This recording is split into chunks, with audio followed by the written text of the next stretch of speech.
What's up, everybody? Marvel the Cross 316 back with another comic book flashback. And today, y'all, we are looking at Amazing Spider-Man issue number 122. This issue was released in April of 1973, and the cover date is July of 1973. And we have the showdown here between Spider-Man and the Green Goblin. If you didn't check out last issue and you don't know anything about last issue, Gwen Stacy unfortunately died in the hands of Spider-Man. He tried to save her from the Green Goblin. She broke her neck when Spider-Man shot out his webbing, and that suddenness of the fall broke her neck.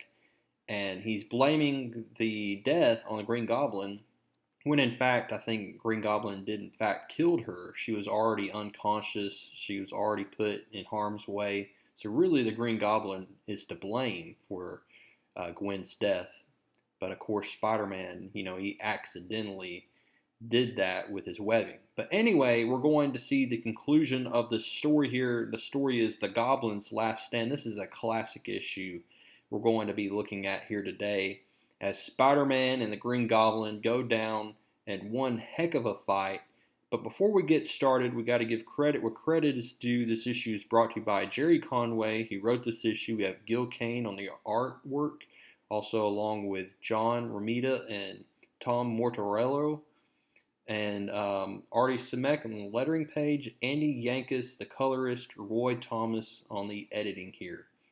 So let's go ahead now and get started here. We're picking up where we left off last issue with Spider-Man holding a dead corpse, the corpse of the woman he loved, and looking at the murderer, the Green Goblin.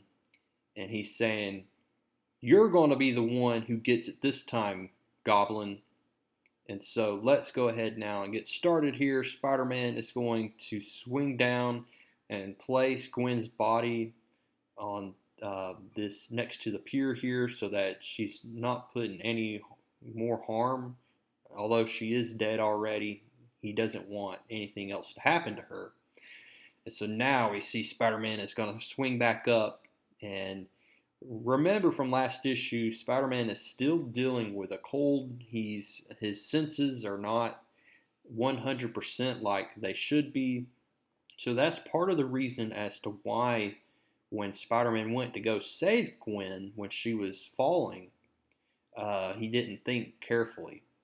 And that definitely caused the death of Gwen, was Spider-Man not thinking because of his cold affecting his senses and his thinking. So Spider-Man leaps up on top of the Green Goblin here, and we see that he is just in a full outrage, and he's going to be like this for the rest of the issue. Goblin notices that he is at a disadvantage with Spider-Man pummeling him with these blows here, one after the other. He's like, "What mercy did you show Gwen? Answer me that, Green Goblin. Answer me that. Answer me, you blast you. Answer me." But Goblin, he then uses this cable wire, and Spider-Man's head careens right into it, and he says, "I'm afraid I don't need to, Parker. The question seems academic now. Don't you agree?" And so Spider-Man is falling.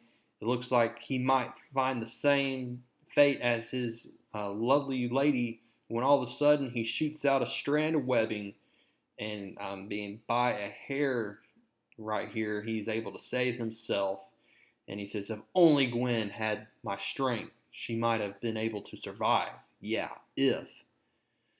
But as Spider-Man swings back up on the bridge, Green Goblin is nowhere to be seen. He has gotten away, and Spider-Man notices that the cops have arrived. They've noticed the limp, dead body of Gwen. Spider-Man leaps down, says to back off, cops. We have this one guy here telling the sergeant to go ahead and arrest him. He must have killed Gwen. He must have. But the sergeant says, "I don't see anything of the kind, rookie. I see a man in pain. That's what you'd see if you had eyes." Spider-Man is trying to comfort himself here as he is reminiscing on the moment he met Gwen back at ESU, and how, you know, throughout all of the history, the mythos of Spider-Man, he has had Gwen by his side. He's loved Gwen. They fell in love. He remembers the tragedy of the death of her father, Captain George Stacy. But it seems that the specter of Spider-Man has always gotten in the way between Peter Parker and Gwen Stacy. And unfortunately, because of Peter Parker's alter ego as Spider-Man, that has caused Spider-Man to have a lot of enemies, and unfortunately, one of those enemies was Gwen Stacy's killer, the Green Goblin. And he even confesses here, Spider-Man's the one that killed her. Well, this one police officer's like, Sarge, did you hear that? He said, I heard it. Just shut up. But Sarge, all right, rookie, have it your way. You're going to have to come with us, Spider-Man, for questioning. Spider-Man says, forget it, pal. I've got an appointment with a friend. Hold it, punk, the Sarge said, and Spider-Man's like, stuff it. I told you I'm busy. And he said, there's a man in this city who owes me plenty. I'm going to find him, and when I do, this town's going to be -1 Green Guard monster.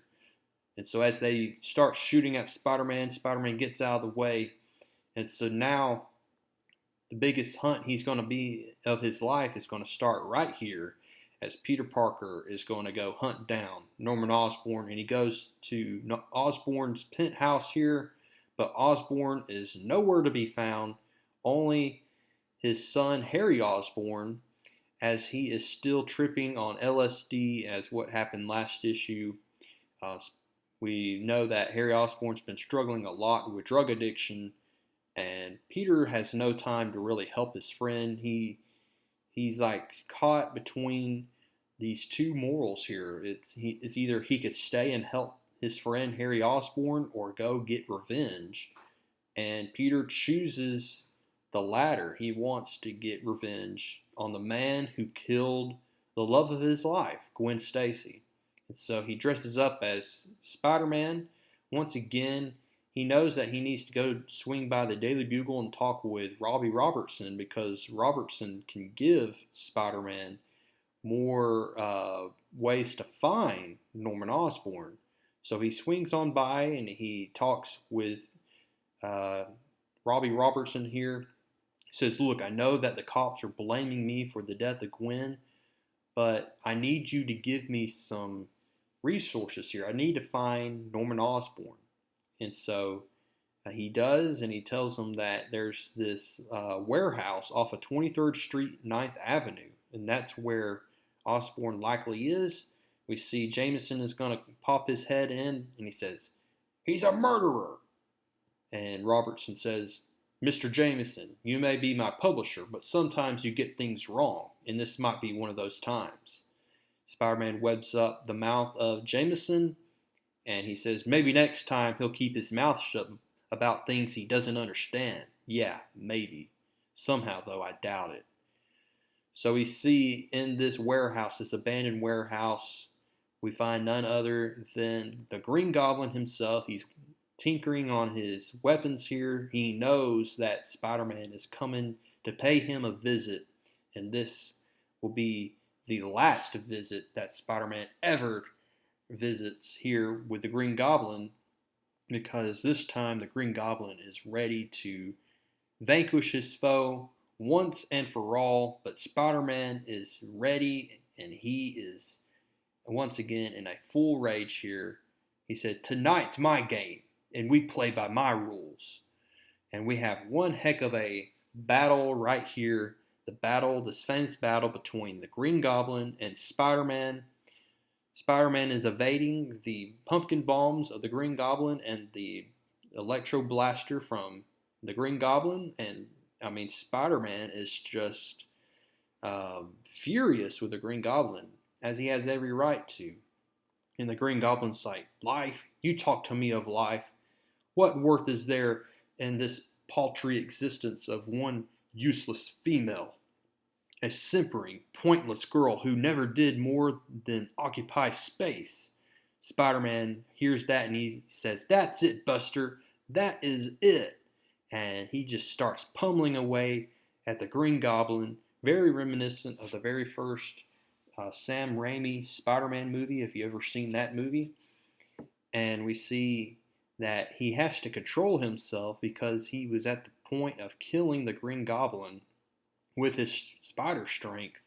All of a sudden, we see that the Green Goblin is going to alert his Goblin glider, and he's going to try to ambush Spider-Man here with that Goblin glider, and by trying to pierce him through. But Spider-Man's spider sense alerts him just in time. He gets out of the way, and that Goblin glider then collides into the chest of the Green Goblin, and the Green Goblin slumps down, and he is dead. He slumps to his death here, and finally, one of the biggest foes of Spider-Man has been vanquished here. The Green Goblin has died. And so we see here Spider-Man's like, funny, I thought seeing the Goblin die would make me feel better about Gwen, but all I'd feel is alone. And so Spider-Man is going to then return to his apartment, but we see that there is this unknown individual here, and his effect and his presence will be soon revealed in a later issue.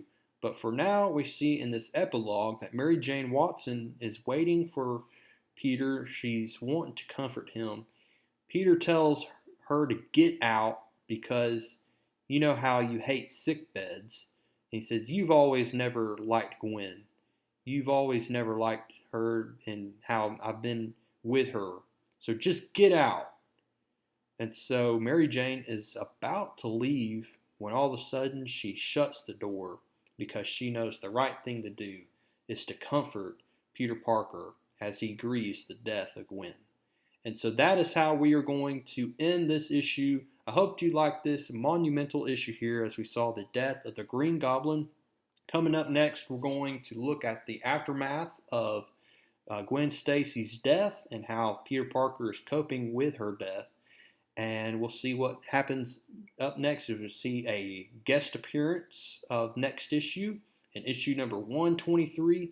But before then, go ahead now and drop a like on this video, and I will see y'all in the next one.